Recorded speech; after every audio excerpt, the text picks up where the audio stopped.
In the aftermath of the great financial crash, the world split into two benevolent blocks, Chimerica and Eurasia, and everyone benefited. Corporate America was able to outsource its manufacturing to China for buttons, whilst China developed rapidly from having the mother of all trade partners. And Russia got crazily rich, supplying Europe with cheap energy, feeding the German industrial machine, which underwrote the Eurozone. But the key to it all was ultra-low US rates and a weak dollar, only possible due to the carnage of 2008. Now, we could argue either way about what caused the breakup. On one hand, we have Chinese overreach, especially with IP, and Russia salami slicing its former Soviet colonies. And on the other hand, we have Trump heightening Chinese tensions and Europe making overtures to Ukraine, a Russian red line.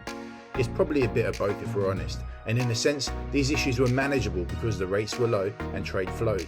Money talks after all. But COVID and the resulting US stimulus packages broke the status quo. Inflation has ripped, and the Fed has been raising rates ever since, forcing the dollar to a point where it's setting the rest of the world on fire. Russia and China have now forged a shotgun marriage of convenience, and an economic war is underway, further fueling inflation.